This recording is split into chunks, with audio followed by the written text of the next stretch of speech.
Bueno, me confirman si están viendo mi pantalla. Sí, Jefferson, ya la vemos. Ajá. Bueno, Si perfecto. quieres, Bueno, prende tu cámara un momento, si puedes, por favor, para verte un listo. momentito. Dale. Aquí voy a dejar de compartir pantalla.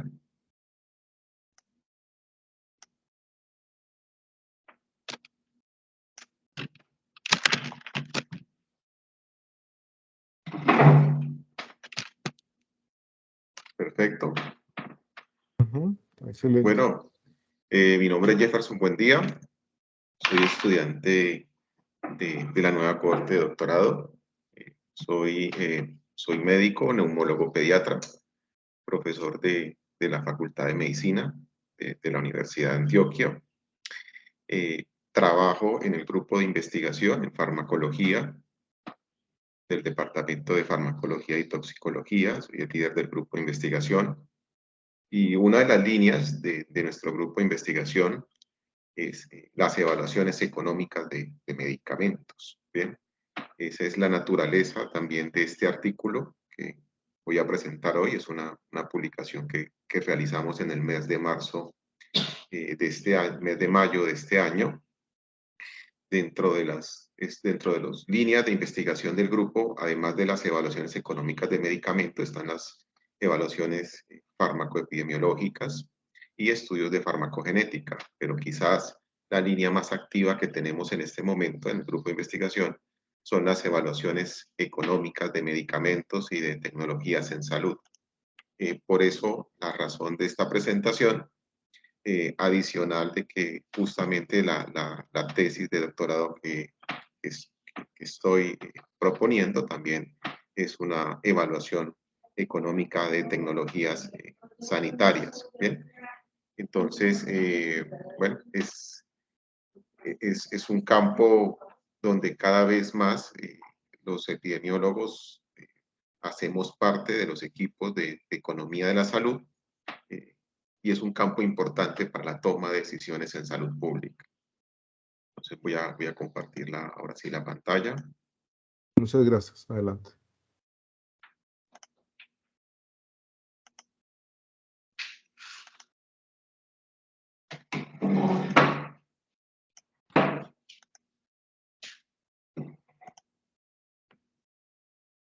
Bueno, ¿ve mi pantalla? Sí. Sí, muy bien. Entonces, este es, como les decía, un artículo que publicamos recientemente en Pediatrics Pulmonology. Esta es una revista Q, ¿no? Es, digamos que la revista donde las personas que trabajamos y nos dedicamos a las enfermedades respiratorias pediátricas, donde la revista donde más se publican, obviamente, estudios, tanto de ciencias básicas, epidemiológicas, como en salud pública en enfermedades respiratorias pediátricas. Los autores es la doctora Diana Guerrero, investigadora del grupo de investigación, y Erika Fernanda Lintarte, que es estudiante de maestría de grupo. Entonces, en este artículo lo que evaluamos es la costo-utilidad de la suplementación con vitamina D para la prevención de la enfermedad pulmonar crónica en prematuros. ¿Cuál es el contexto de esta evaluación económica?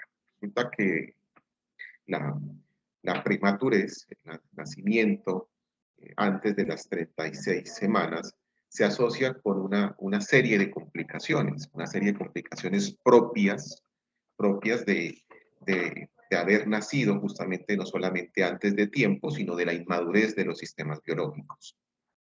Entre todas las complicaciones que tiene el nacer antes de las 36 semanas, una de ellas son las deficiencias eh, las deficiencias de ciertos elementos de forma natural. Entre ellos es la deficiencia de la vitamina A. ¿Bien? Entre más prematuro, es decir, entre más prematuro y entre menor peso tenga el niño al nacer, es más frecuente la deficiencia de vitamina A. Cuando los niños nacen, por ejemplo, menos de 800 gramos, casi 1 de cada 2 niños tiene deficiencias de vitamina A propias de la inmadurez. Cuando se acercan a la semana 36, esa deficiencia puede ser solamente del 5%. ¿Por qué es importante la vitamina A? Es supremamente importante porque es un cofactor necesario para la síntesis del surfactante pulmonar. El surfactante pulmonar es una lipoproteína que es necesaria para reducir la tensión superficial en los alvéolos. ¿Qué significa eso? Los alvéolos en el medio intrauterino están llenos de agua, bien, no hay entrada de oxígeno, están llenos de agua, eh, y en el momento del nacimiento, abruptamente, cuando ya sea por parto normal o en la cesárea, el niño hace su primera respiración, entra oxígeno por primera vez al aparato respiratorio, llega ese oxígeno por primera vez a los alvéolos y despega esos alvéolos que estaban colapsados, bien, húmedos, estaban colapsados. Es como si tuviéramos las manos mojadas y las despegáramos de un momento a otro, bien. Entonces resulta que hay una sustancia que es el surfactante pulmonar, que es una proteína asociada a lípidos que permite justamente de que ese alvéolo, que es donde finalmente va a existir el intercambio gaseoso, no se vuelva a colapsar. Bien. Entonces, la deficiencia de vitamina A se ha asociado justamente a deficiencias en la síntesis del surfactante. Entonces, cuando hay deficiencias en la vitamina A, el niño no produce la adecuada cantidad y funcionalidad del surfactante, entra el aire y los alvéolos siguen pegados. Y si el alvéolo sigue pegado, como si tuviéramos las manos húmedas, no entra aire, no hay intercambio gaseoso y el niño se asfixia. Bien, básicamente. Entonces toca intubarlo mecánicamente. Además de que la vitamina A es fundamental para el desarrollo durante la vida intrauterina del arco respiratorio, específicamente para un aspecto que es la aceptación, que es justamente toda la ramificación alveolar. Bien, cuando se ha encontrado que los niños que tienen deficiencia en vitamina A no desarrollan esa ramificación pulmonar y necesitamos que cuando el niño nazca tenga la suficiente ramificación pulmonar para que exista el intercambio gaseoso. Bien. Entonces la vitamina A juega un papel muy importante en, en, en en el pronóstico, del recién nacido, y más si el recién nacido nace prematuro. La vitamina A, pues nosotros la encontramos en los alimentos, especialmente por ejemplo, la zanahoria, la espinaca, etcétera, y tenemos unos requerimientos mínimos de consumo de vitamina A. En los prematuros, ese requerimiento es mucho mayor, justamente por esa deficiencia innata que ellos tienen. ¿Qué ocurre? En el 2021 se publica un metaanálisis, una revisión sistemática con metaanálisis, eh, donde demuestra, hacen una búsqueda exhaustiva, transparente, con métodos transparentes de búsqueda, evaluando si efectivamente suplementar con vitamina A un prematuro reduce la probabilidad de que él desarrolle una enfermedad pulmonar crónica. Bien.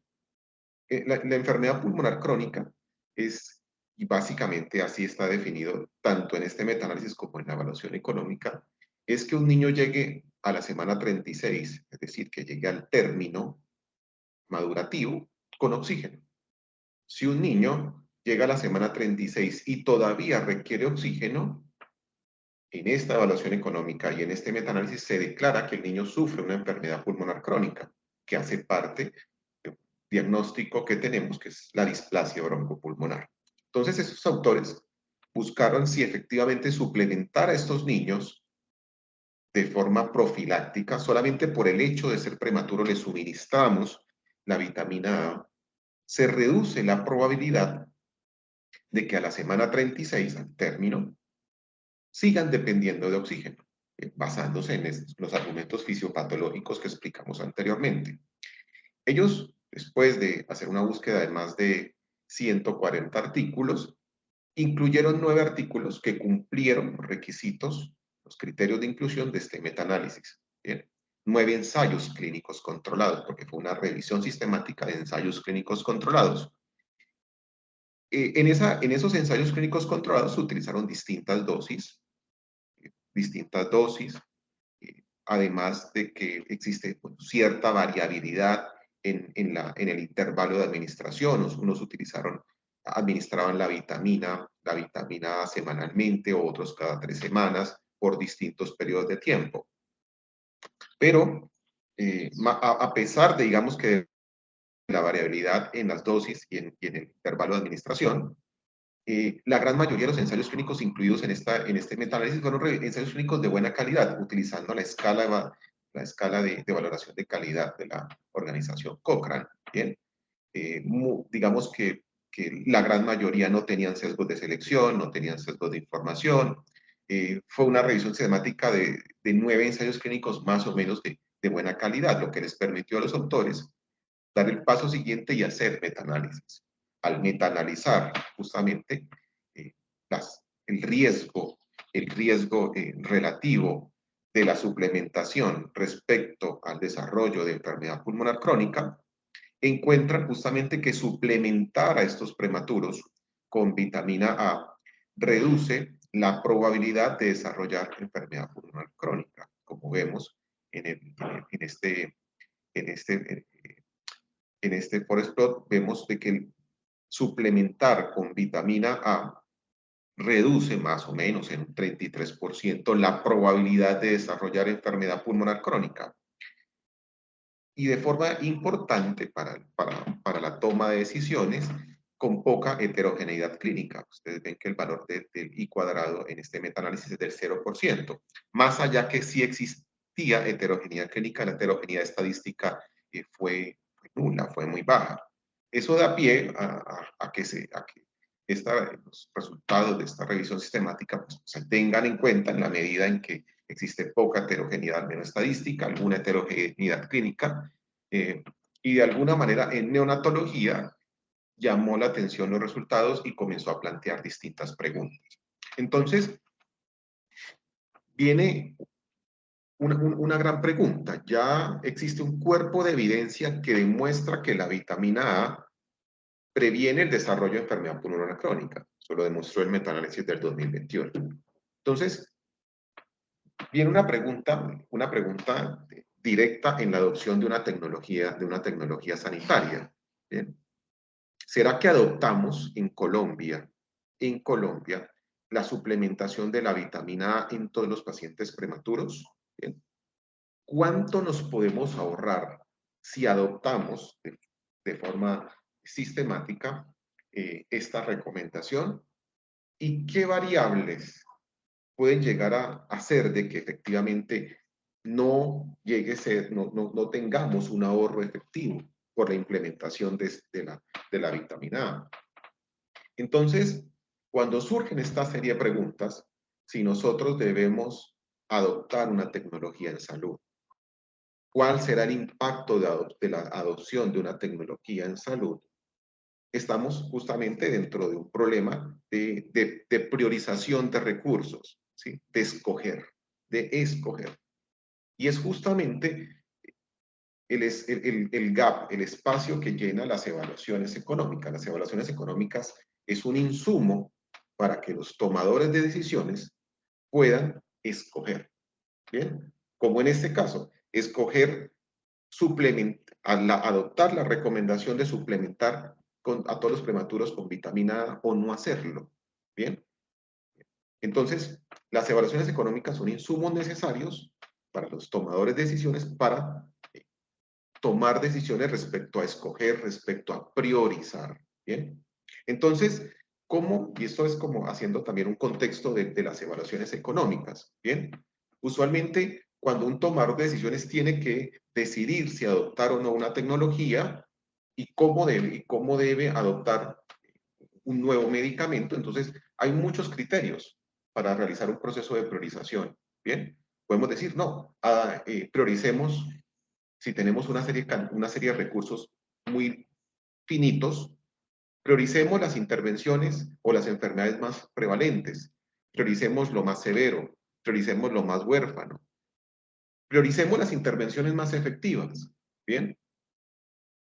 Por ejemplo, los estudios epidemiológicos aportan evidencia cuando el tomador de decisiones quiere basar su decisión en adoptar una decisión basándose en efectividad. ¿Bien? Pero en este caso, y es digamos que desde los años 90, por ejemplo, en Australia, que adoptó las evaluaciones económicas como parte de los procesos de priorización en salud pública, eh, cada vez, y en Latinoamérica, también ya gran parte de los países de Latinoamérica tienen agencias de evaluaciones de tecnologías sanitarias, es necesario para poder adoptar una tecnología en salud, además que sea costo efectiva, que haya un adecuado balance entre lo que cuesta y los beneficios que ofrece. ¿Bien?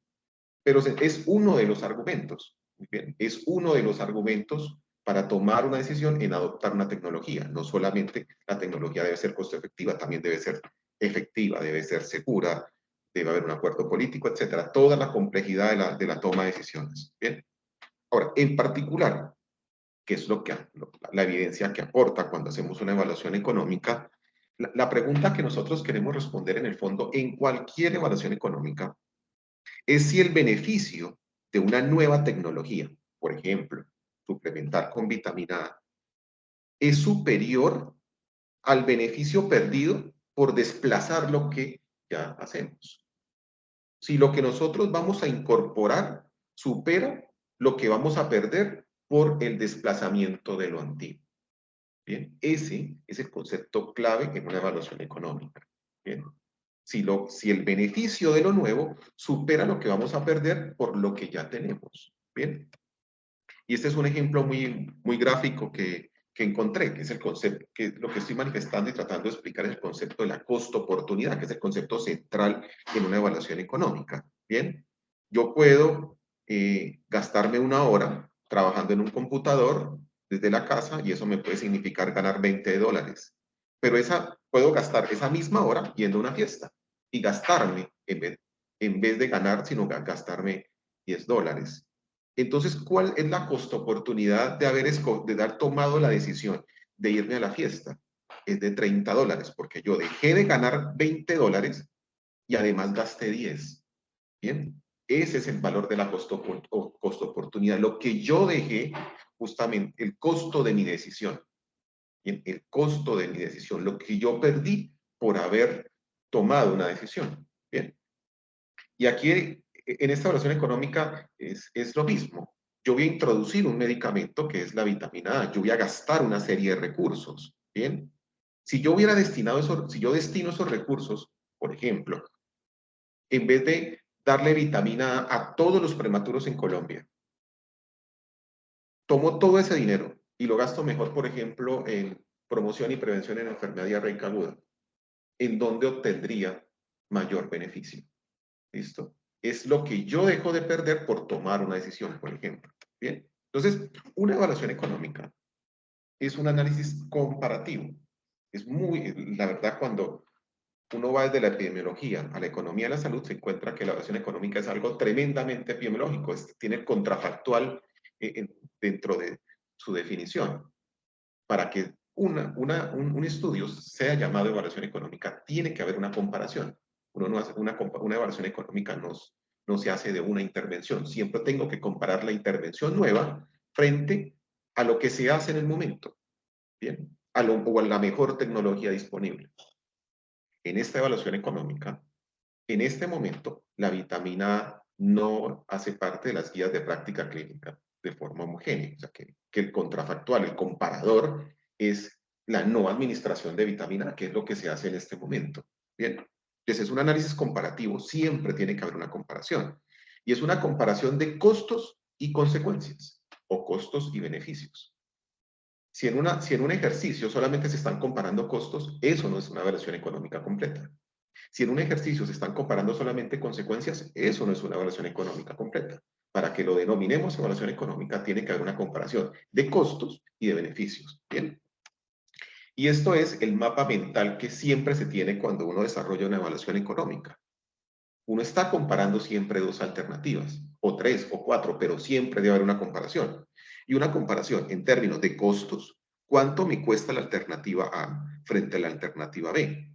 ¿Cuáles son los beneficios de la alternativa A frente a la alternativa B? Bien. Y cuando hablamos de costo, hablamos en el sentido amplio y lo que significa el costo.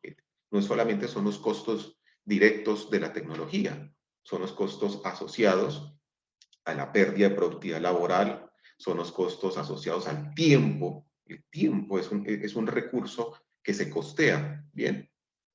Y dependiendo de la perspectiva, vamos a incluir más o menos costos, ¿bien? Y los beneficios van a haber muchas formas de medir los beneficios, pero existe un consenso que ahorita vamos para medir los beneficios. Existen distintos tipos de evaluaciones económicas completas, ¿bien?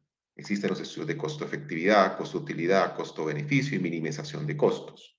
Los que más utilizamos en salud son los estudios de costo-utilidad y costo-efectividad.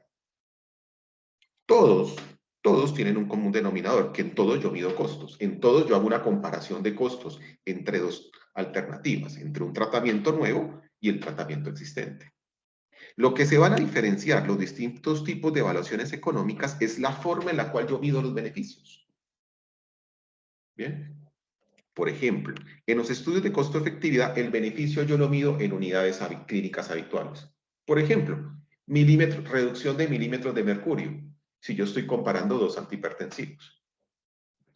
Determino cuántos milímetros de mercurio me reduce la estrategia A respecto a cuántos milímetros de mercurio me reduce el tratamiento B.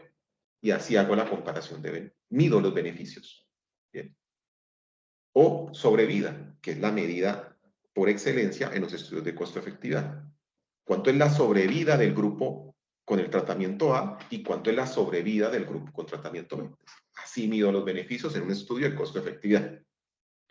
En un estudio de costo-utilidad doy un paso más adelante, porque no solamente tengo en cuenta la cantidad de vida, sino la calidad de vida. ¿Bien? Entonces, hay unidades multidimensionales que me incorporan los años de vida extra que gano por un medicamento junto con la calidad de los años extra que me ofrece ese medicamento. Entonces aparecen los años de vida ajustados por calidad, ¿bien? Que es un año de vida ganado por un medicamento, por una tecnología, en perfecta salud. Entonces es una medida multidimensional y es la medida recomendada para hacer las evaluaciones económicas, ¿bien?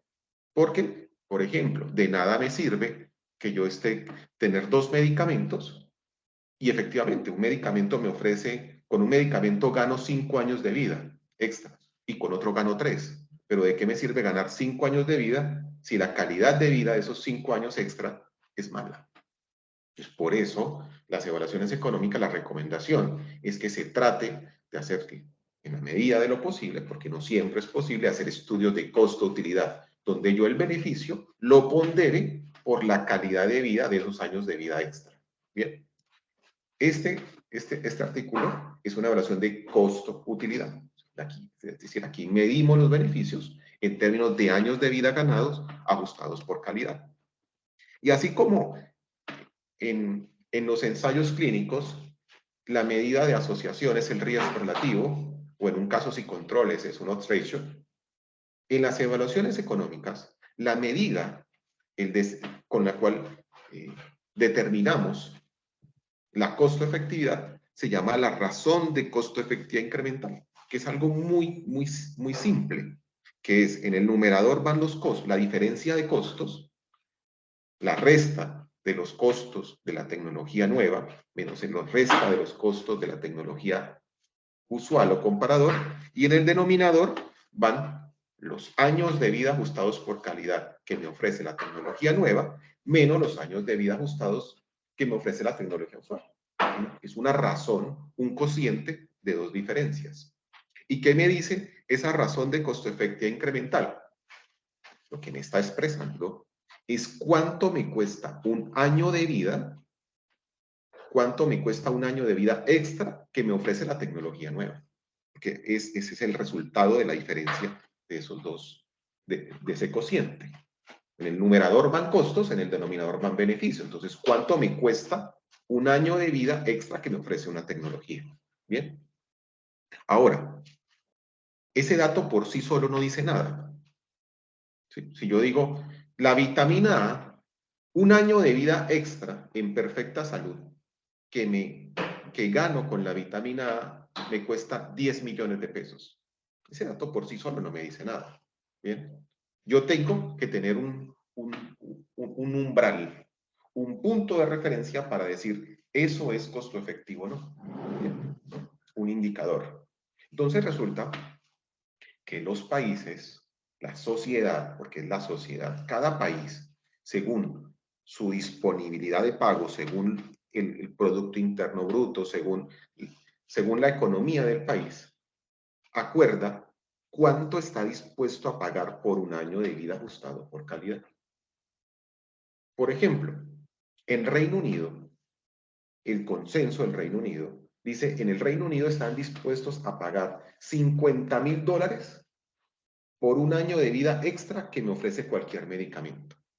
Entonces, si yo hago una evaluación económica en Reino Unido y un medicamento nuevo, un nuevo anticuerpo monoclonal para una enfermedad huérfana, por ejemplo, hacen la evaluación económica, y un año de vida extra en perfecta salud que gano con ese anticuerpo monoclonal me cuesta $40,000, ese medicamento es declarado en Reino Unido costo efectivo. ¿Por qué? Porque está por debajo del umbral que ellos declararon, que es lo máximo que pueden pagar por un año de vida extra. En Estados Unidos pueden pagar hasta $35,000 a $40,000 por un año de vida extra que me ofrece un nuevo medicamento. Es un consenso social. En Colombia, hasta el año pasado, el Banco de la República estableció cuánto es lo que podemos pagar como sociedad por un año de vida extra que me ofrece un medicamento o una tecnología en salud en Colombia. Y establecieron de que nosotros máximo en Colombia podemos pagar $5,180 por un año de vida extra que me ofrece una tecnología en salud. Entonces, si hacemos una evaluación económica y la razón de costo efectivo incremental me da $7,000 en Colombia, ese medicamento, esa tecnología se declara no costo efectivo. ¿Por qué? Porque sobrepasa lo que nosotros como sociedad acordamos, que es lo máximo que podemos pagar por un año de vida extra que me ofrece una tecnología en salud. ¿Bien?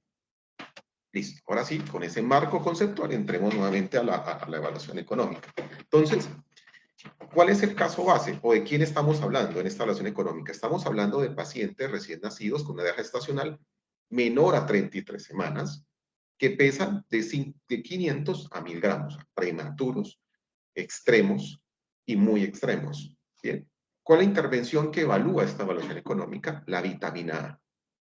Específicamente, una dosis de 5,000 unidades internacionales administrada de forma intramuscular 3 veces por semana, lunes, miércoles y viernes, así está en el ensayo clínico, en el cual nos basamos en la evaluación económica, durante 4 semanas.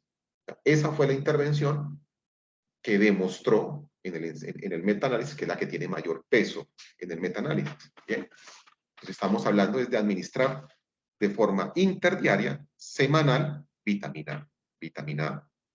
El comparador en el ensayo clínico fue placebo, en la evaluación económica pues es la no administración de vitamina A, porque en este momento no administramos vitamina A de forma rutinaria. ¿Y cuál es el desenlace? Es llegar a la semana 36 y todavía requerir oxígeno. O sea, esa es la definición de enfermedad pulmonar crónica. Ahora, horizonte temporal. El horizonte temporal en una evaluación económica hace referencia hasta cuándo vamos a medir los beneficios y los costos. ¿Bien? ¿Hasta cuándo vamos a medir los beneficios y los costos? O sea, nosotros hacemos una intervención como esta. Administramos vitamina A durante un mes al prematuro. ¿Listo? Ahora, ¿cuáles serán las consecuencias de la administración durante el primer mes de vida de la vitamina A? Bueno, vamos a medirla durante un año. Bien. ¿Por qué durante un año? Porque es posible, por ejemplo, que un niño, el cual desarrolla enfermedad pulmonar crónica, durante el primer año tenga consecuencias en salud y consecuencias económicas de tener o no tener la enfermedad pulmonar crónica a la semana 36. Entonces, el horizonte temporal es ese periodo en el tiempo en el cual nosotros vamos a medir las consecuencias de nuestra intervención. En este caso se definió un año. Y la perspectiva, eso se refiere a la perspectiva en la cual se hace la evaluación económica. Bien, es decir, nosotros podemos hacer una evaluación económica desde la perspectiva de la IPS. Entonces vamos a incluir los costos que le importan a la IPS. O podemos hacer una evaluación económica de la perspectiva del tercer pagador o de la EPS. Entonces solamente se incluyen los costos que le importan a la EPS. O se puede hacer una evaluación económica de la perspectiva de la sociedad. ¿Listo? Entonces vamos a incluir todos los costos. Esto es lo que les decía, la representación gráfica del concepto del horizonte temporal. Este tipo de estudios, las evaluaciones económicas, son estudios de fuente secundaria, no son estudios primarios. O sea, nosotros para hacer una evaluación económica utilizamos datos que ya están publicados en la literatura. Bien, no es como un ensayo clínico, un estudio de casos y controles o una corte donde recolectamos datos de los pacientes. La gran mayoría de las evaluaciones económicas, como esta, utiliza datos publicados de la literatura para hacer un modelamiento matemático. Bien, entonces esto es un modelamiento matemático, utilizando datos de la literatura. Entonces, en este modelamiento, en esta simulación matemática de costos y beneficios, ¿hasta cuándo llevamos la modelación matemática? Que es el horizonte temporal. Hasta el primer año de vida. ¿Bien? Que ese es el horizonte temporal. Y los costos van a depender de la perspectiva, como les manifestaba. Esta evaluación económica fue hecha desde la perspectiva del asegurador.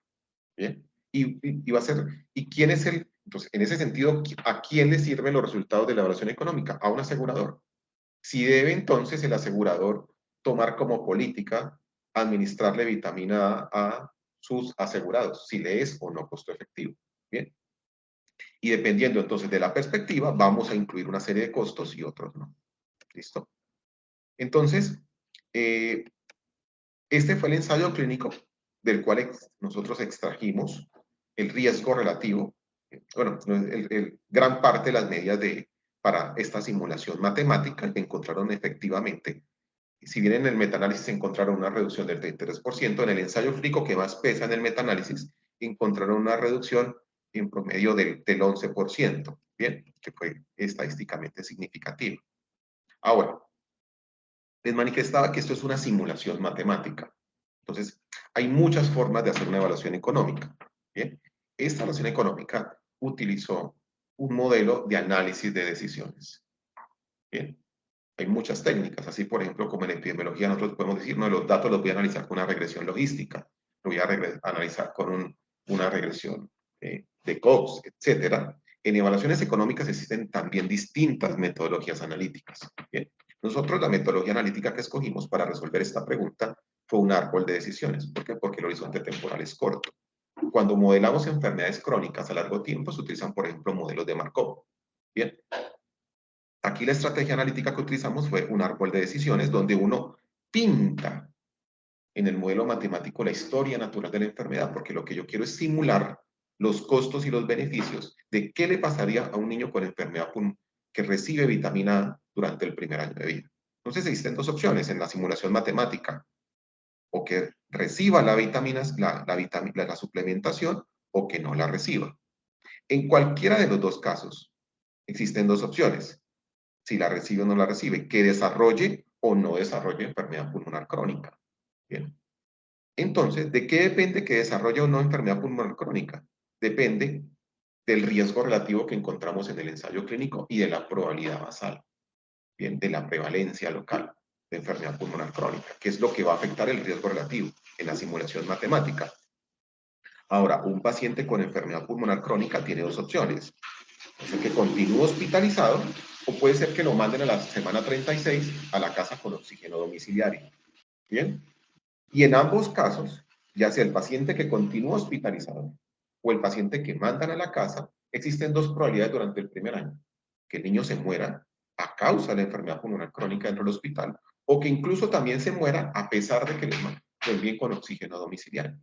Bien, o que siga vivo. Y lo mismo, el niño que no, el niño que no desarrolla enfermedad pulmonar crónica a la semana 36, existen dos opciones: que se hospitalice, claro, se puede hospitalizar, ¿bien?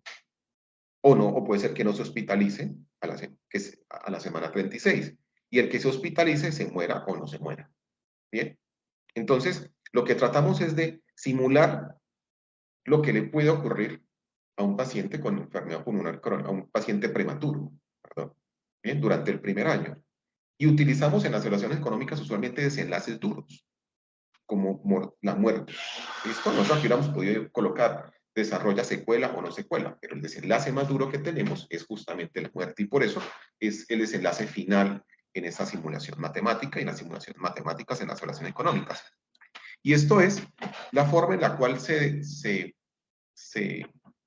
desarrolla el árbol de decisiones. Bien, aquí entonces al final del camino tenemos unos qualis y tenemos unos costos. Aquí estará el costo, por ejemplo, aquí en este, voy a parar aquí en este punto. Este triángulo fue un niño que en la simulación matemática tenía enfermedad pulmonar crónica, se hospitalizó y sobrevivió al primer año en este triángulo. Pues aquí van a estar estos pacientes con enfermedad pulmonar crónica que se hospitalizaron y que permanecieron vivos, por ejemplo. Entonces, este niño va a tener una serie de costos. Pues, ¿cuál es el costo de un paciente que tiene enfermedad pulmonar crónica, se hospitaliza y que permanece vivo el primer año? Bien. Aquí anticipándome a los resultados, pero con un objetivo didáctico, es aproximadamente de $5.537. Bien. Ahora, ¿qué ocurre? De que nosotros lo que queremos es tratar de evaluar cuál es el costo total de la estrategia vitamina A. Esta es solamente una rama del árbol de decisión. Entonces nosotros queremos establecer ese costo total, y el costo total va a ser el producto justamente de estas ramas periféricas. ¿Cómo así? Por ejemplo, ¿cuál va a ser el costo de un paciente hospitalizado con enfermedad pulmonar crónica? Va a ser igual al costo de un paciente que se muere por la probabilidad de muerte, más el costo de un paciente que queda vivo por la probabilidad que tiene el paciente al año de permanecer vivo. Y esos dos productos se suman y me va a dar cuánto cuesta un paciente hospitalizado con enfermedad pulmonar crónica. Y asimismo, ¿cuánto costará un paciente con enfermedad pulmonar crónica? En general, pues va a ser la suma de cuánto me cuesta un paciente hospitalizado más cuánto me cuesta un paciente no hospitalizado. Entendiendo que este costo que está acá, 5.205, es el producto del costo de un paciente que se murió más el costo del paciente que permaneció vivo. Desde el punto de vista estadístico, esto es probabilidad, o sea, es un ejercicio bayesiano, ¿sí? Es totalmente un ejercicio bayesiano, tanto de costos como de probabilidades. Entonces, después de calcular cuánto cuesta un paciente hospitalizado y no hospitalizado, el costo de un paciente con enfermedad pulmonar crónica que recibe vitamina A es de 2.846. Ustedes se preguntarán, pero ¿cómo así? ¿Cómo así que es 2.846 cuando el costo de un paciente hospitalizado era 5.205? Y la razón es la probabilidad, porque esta probabilidad está ponderando este costo. Es que resulta que no todos los pacientes con enfermedad pulmonar crónica se hospitalizaron, solamente el 47%. ¿Y cuántos no se hospitalizan? El 52%. Entonces, por eso, este costo pondera este valor, este costo pondera este valor, y por eso el costo es inferior, porque casi la gran mayoría de los pacientes justamente pues no se hospitalizaron. Bien. Es decir, si uno lo mira en el fondo, uno lo que está es ponderando tanto los costos como los qualis por las probabilidades. Por las probabilidades. Bien. Entonces, estas fueron las probabilidades que utilizamos en esta evaluación económica. Estas probabilidades, ¿de dónde las sacamos? Del metaanálisis. ¿Bien? Las sacamos del metaanálisis. ¿Cuál es la probabilidad que un paciente con enfermedad pulmonar crónica se hospitalice, que no se hospitalice? ¿Cuál es la probabilidad que se muera? La probabilidad que no se muera. Entonces, este árbol de decisión estas probabilidades uno las saca de la literatura, ojalá de pacientes locales o, en este caso, por ejemplo, del metaanálisis. Ustedes ven acá que hay una columna que dice distribución. Y esto es, porque esto es una simulación matemática. Y nosotros tenemos que, como en cualquier ejercicio epidemiológico, tener medidas de variabilidad. ¿Bien? Medidas de variabilidad. ¿Sí? Yo tengo que establecer cuál es la razón de costo-efectividad incremental con su respectivo intervalo de confianza. Entonces, para cada variable, tengo que, en la simulación matemática, introducirle su medida de variabilidad. ¿Bien? Para poder obtener una medida, un ejercicio probabilístico y no determinístico. Las utilidades las sacamos también de la literatura, ahorita lo vamos a explicar un poco, y los costos fueron costos locales, que sacamos también de un estudio local. Bien. El riesgo relativo lo extrajimos, obviamente, de la revisión sistemática. Entonces, esto es para explicar el concepto de lo que es el año de vida ajustado por calidad. Bien, cuando yo hablo, por ejemplo, de un quali, significa lo siguiente, de la forma más fácil de explicar. Yo puedo vivir un año, ¿sí? Yo puedo vivir un año, por ejemplo, con enfermedad cardiovascular. Bien. Un año con enfermedad cardiovascular. ¿A cuánto equivale un año con enfermedad cardiovascular? ¿A cuánto equivale en años un año de enfermedad, vivir un año con enfermedad cardiovascular? ¿A cuánto equivale en perfecta salud? Entonces, tranquilamente yo puedo decir, no, un año, vivir en un año con enfermedad cardiovascular, por ejemplo, equivale a vivir 6 meses. Es como si fuera a vivir 6 meses en perfecta salud. O sea, un quali lo que me está haciendo, lo que me está es tratando de buscar la equivalencia entre vivir un año con una enfermedad respecto a vivir a un año con perfecta salud. Entonces, por ejemplo, vivir un año con cáncer de pulmón, ¿a cuánto equivale a vivir en perfecta salud? Posiblemente vivir un año con cáncer de pulmón puede equivaler sencillamente a vivir un mes en perfecta salud. A lo que voy es que ese valor, esa preferencia, esa tasa de cambio es individual. Esa tasa de cambio es individual. Entonces, para establecer los qualis se establecen directamente en los pacientes que tienen la enfermedad y se les pregunta a través de diversas metodologías, ¿usted cuánto estaría se le pregunta su equivalencia mental de vivir un año con la enfermedad que padece respecto a vivir un año en perfecta salud? Bien. Eso es lo que en el fondo es una medida de la preferencia por un estado de salud. Bien. En este caso, los cuales los extrajimos de un estudio que evaluó en 140 padres de niños prematuros. Ellos, la equivalencia de vivir un año con enfermedad pulmonar crónica, a cuánto a esos padres les equivale vivir en perfecta salud. Bien. Y los costos, como los mencionamos, los costos van a depender pues justamente de la perspectiva. Bien, el estudio, los costos los extrajimos de un estudio local, donde ya habían estimado, es obviamente en el 2014, los costos de lo que significa tener una enfermedad pulmonar crónica o no tenerla. Estos costos obviamente fueron actualizados, bien, a costos 2021. Bien. Ahora, la medida de desenlace principal, como lo mencionamos, es la razón de costo efectiva incremental o el beneficio monetario neto. Y esto es lo que se explicaba del umbral de pago, y este es el artículo que estableció el Banco de la República, que es lo que nosotros como sociedad podemos pagar por un año de vida ajustado por calidad, que es $5.180. Bien. En el fondo, entonces, y ya para acercarnos a los resultados y a la discusión, cada variable, o sea, cada costo, cada quali, tiene una distribución. Nosotros definimos una distribución. Por ejemplo, los costos asumimos una distribución gamma. Para las probabilidades asumimos una distribución beta en la simulación. Hacemos la simulación matemática, que la simulación matemática es correr este árbol de decisión que vimos 10.000 veces.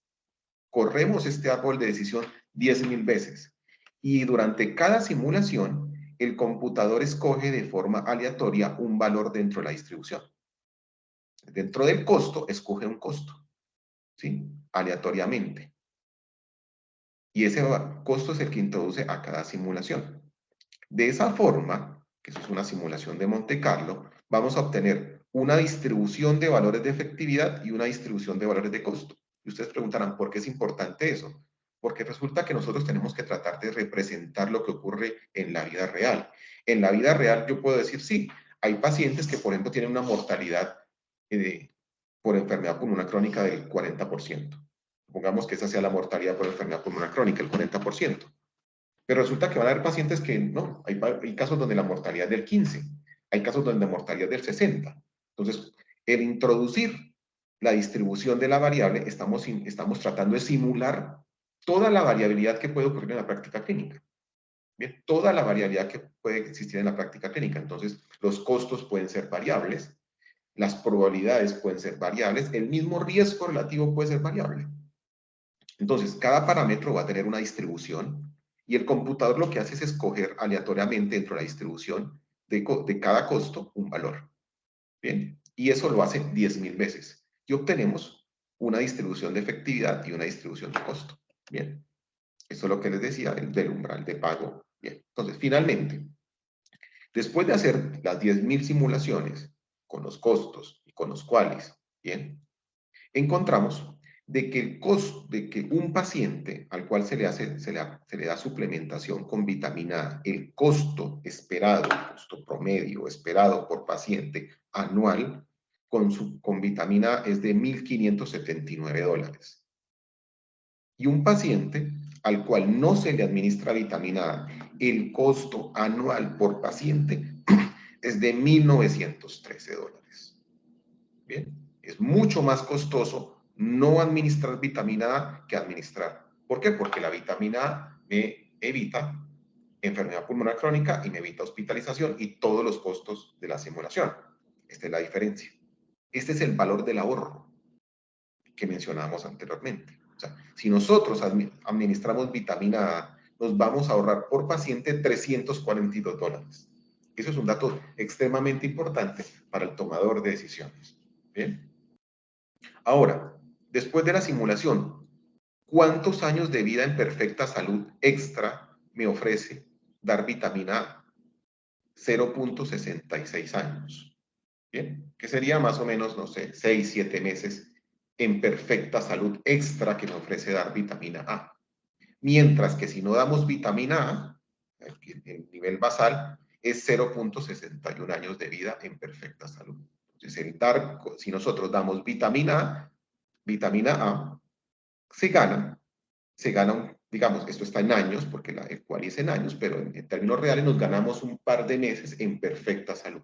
Bien, un par de meses en perfecta salud, 0.05 años de vida en perfecta salud.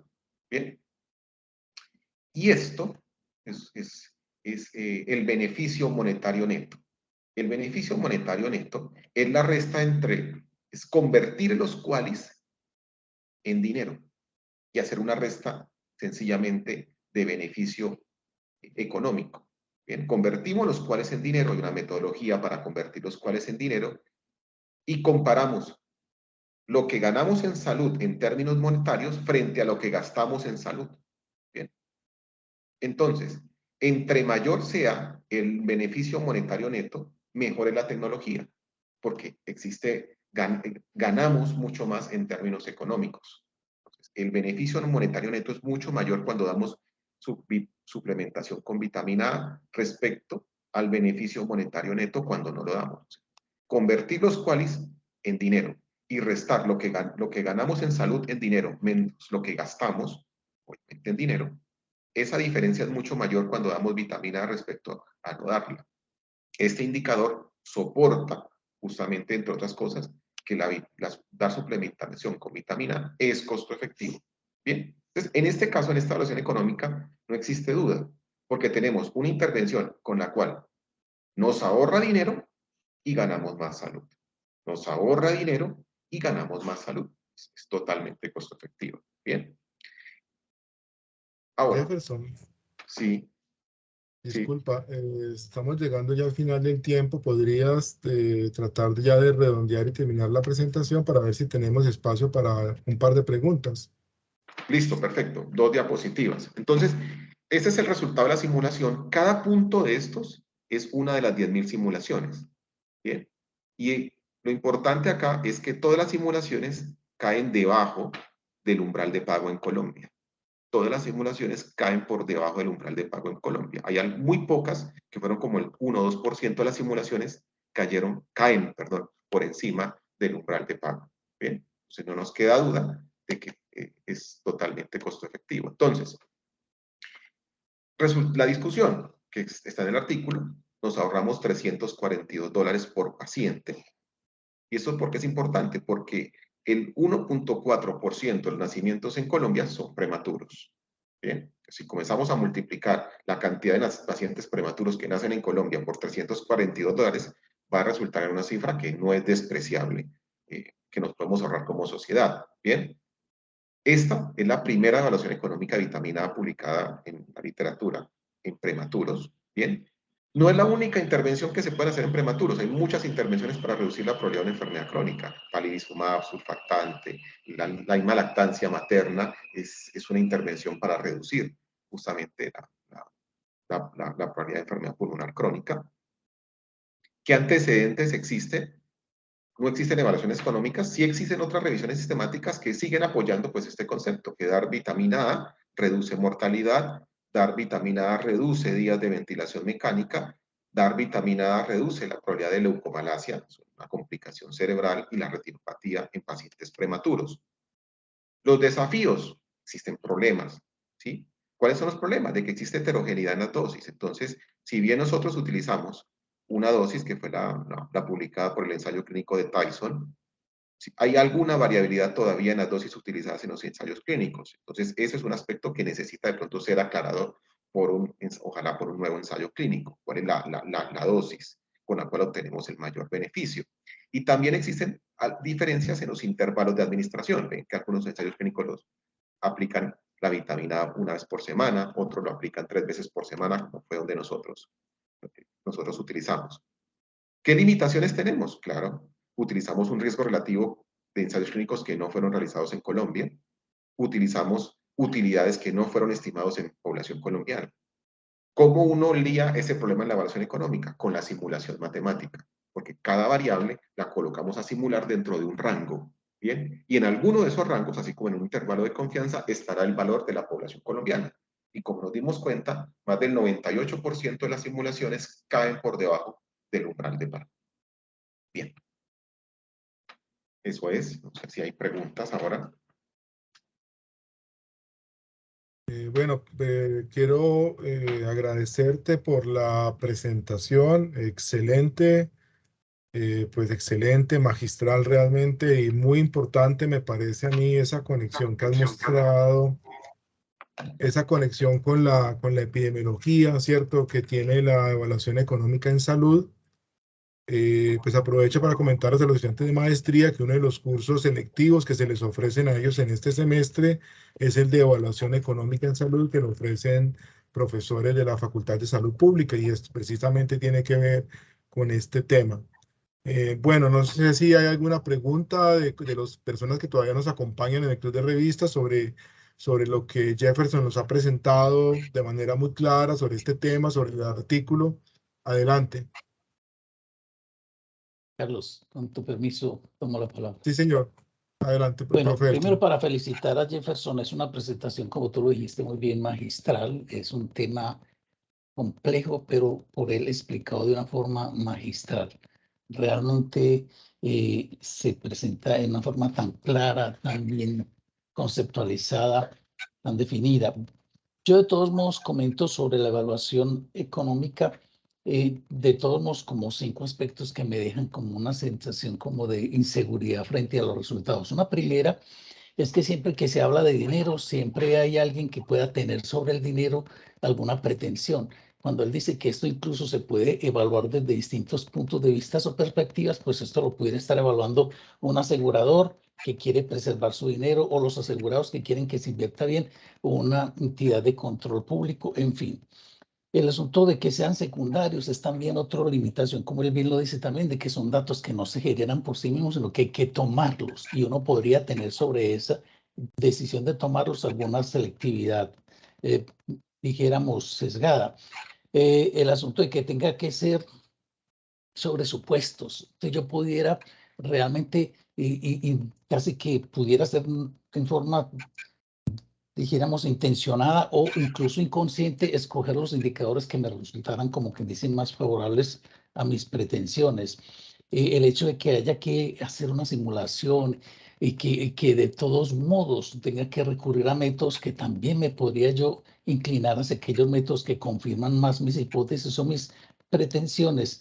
Y el otro hecho de la variación en la valoración de un año de vida, por ejemplo, que si estoy en Reino Unido o si estoy en Colombia, me da una variación muy considerable.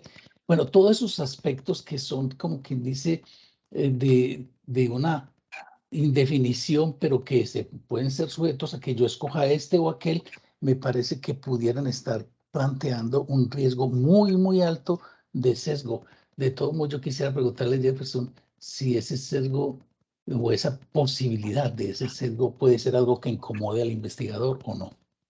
Gracias. No, profesor, usted lo dice muy claramente, son los riesgos de la evaluación económica propios, en el sentido en que al ser un estudio de fuentes secundarias, la calidad de la evaluación económica va a depender también de la calidad de los insumos. Si uno utiliza insumos de mala calidad, los resultados de la evaluación económica no son buenos. ¿Bien?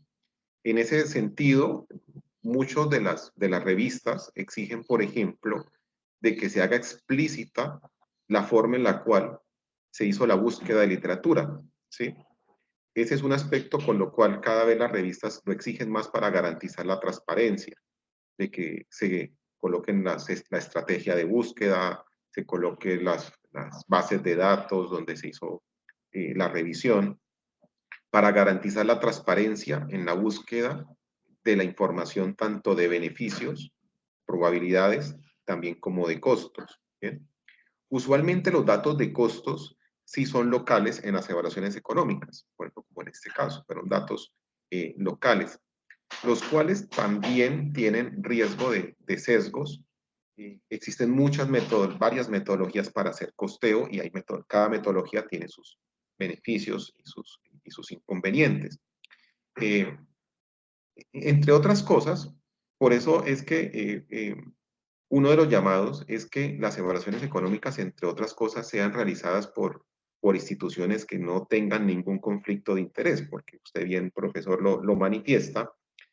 Si un laboratorio farmacéutico es quien hace la evaluación económica y no utiliza métodos transparentes, por ejemplo, para hacer la búsqueda de la literatura, para hacer la simulación, es probable que existan sesgos. Es por eso, pues, el llamado que hacen usualmente las agencias de evaluación de tecnologías sanitarias para que sea o el mismo gobierno o instituciones universitarias neutras quienes hagan este tipo de evaluaciones, porque son altamente susceptibles al no utilizar procesos transparentes en su realización, ¿sí? Una de las formas con las cuales se trata de lidiar con estos sesgos es justamente pues la simulación matemática, o sea, en el hecho de decir, bueno, yo hice 10,000 simulaciones y en todas las simulaciones, por más que cambié los costos, por más que cambié el riesgo relativo y por más que cambié la utilidad, siempre la conclusión fue la misma. Entonces, ese es como desde el punto de vista metodológico la forma en la cual uno como investigador le garantiza al tomador de decisiones, mira, 10,000 veces simulé los datos y cada dato con un valor distinto dentro de un intervalo y siempre llegué a la misma conclusión. Entonces, esa es la forma en la cual uno, como está en la gráfica, trata de lidiar con ese problema. Sin embargo, pues igual no es exento a los problemas propios de la calidad de la información y lo que usted menciona, profesor. Bueno, muchas gracias, Jefferson. Muy bien. Muchas gracias, profe Jefferson. Tenemos una última pregunta de Luisa. Luisa, adelante con tu pregunta. Buenos días, muchas gracias Jefferson por la charla. pues es un tema que de pronto es novedoso para otras personas que no estamos tan familiarizadas, por ejemplo, desde mi caso, desde la veterinaria. Y pues es como un comentario de algo muy importante que me quedó pues de la charla que diste, y es que para hacer el adecuado análisis hay que comparar tanto consecuencias como el aspecto económico. Entonces se me viene como a la cabeza cuando se hacen estudios experimentales o cuando uno se dedica pues a hacer ese tipo de investigaciones y publicar resultados, y me da la sensación de que en algunos casos como que nos centramos en la comparación de consecuencias, por ejemplo, de efectividad de tratamientos, pero dejamos a un lado la comparación pues de la parte económica de esos tratamientos a comparar. Entonces lo veo como, o sea, me queda importante esta charla de esto, que es importante analizar tanto consecuencias como la parte económica, y que debemos poner atención a enfocarnos más en la comparación de, pues, de los esfuerzos económicos o del costo en diferentes tipos de, pues, de tratamientos o de implementación de nuevas terapéuticas. Muchas gracias. Bien.